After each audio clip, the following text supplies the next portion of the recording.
Hello everyone, welcome to another one of our weekly chats. This week we are going to be getting to something that people have thought for a long time, and Facebook has finally admitted it. They are losing the teen demographic. They are, and it was admitted by the CFO in an earnings call this week that teen daily use stopped. It didn't stop, obviously, slowed. It actually went down. And one of my points in this book that is actually out this week, the subtitle is "Marketing in a Post-Facebook World." And one of the reasons I focused on that is it was obvious to me that teen use was declining, and not necessarily user accounts, but daily use, which is exactly what they said on the call yesterday. So the important thing is that we'll for years from now, we'll probably all keep our Facebook accounts because that's sort of the central social network. But instead of checking 20 times a day, it maybe be twice a week eventually. And that's a big deal for us as marketers. Facebook as a company, it's a big deal. We've got to make sure we're focused on other networks. Yeah, and one of the reasons that people have claimed that this is happening is because there are too many old people on the website. What do you think about that? It's certainly a factor. I mean, if you're a 15-year-old and your mom is on there and your grandmother's on there, you're gonna a little hesitation right off the bat. But it's more than that. Everybody gives that credit. It's more than that. It's also about the newsfeed. They've tightened the algorithm twice now, and Facebook is less interesting to me. To you? Yeah, I would say so. Yeah, the most people I talk to, Facebook's less interesting than it was 6 months ago.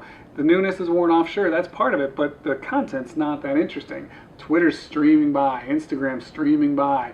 You know, those things are happening fast, and I think Facebook has to speed up that newsfeed. Yeah, definitely. The other day I saw something that I had seen 2 days prior. Yes. And it just seems unnecessary at Well, that they're point. doing story bumping Yeah. to make sure that someone made a new comment on it, and so it jumps to the top of your feed. Yeah. Very few comments are that interesting. Yeah. So. Yeah, I have to disagree with their current strategy. We'll have to see what they change coming along.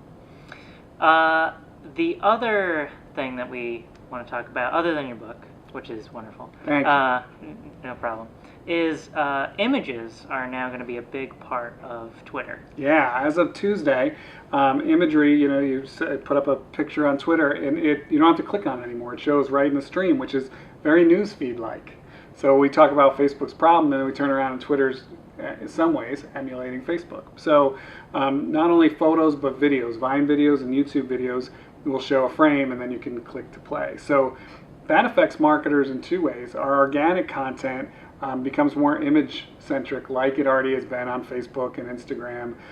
So we get a chance for more people to see our images. I don't know that we'll be able to measure it because now you don't have to click through to see the image. So, but certainly anyone seeing it in your stream will also see the image, which is good. If Twitter would ever release impressions, we would be able to measure that. So there's that, and then of course promoted tweets will also be open. So you have the ability to have your content definitely seen by a much wider array of people under promoted tweets. So on the organic side, which clearly I prefer, earn it, don't buy it, and on the paid side, you have a very big difference in what the Twitter stream looks like this week.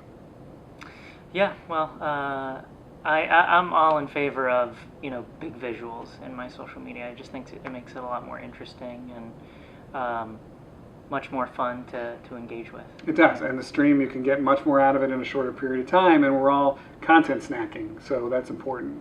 Yeah, definitely.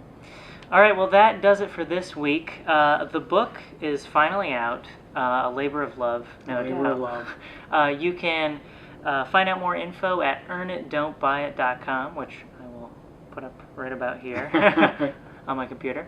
And you can buy it on Amazon, on paperback, and on Kindle. Correct. Well, that does it for this week. Enjoy your weekend.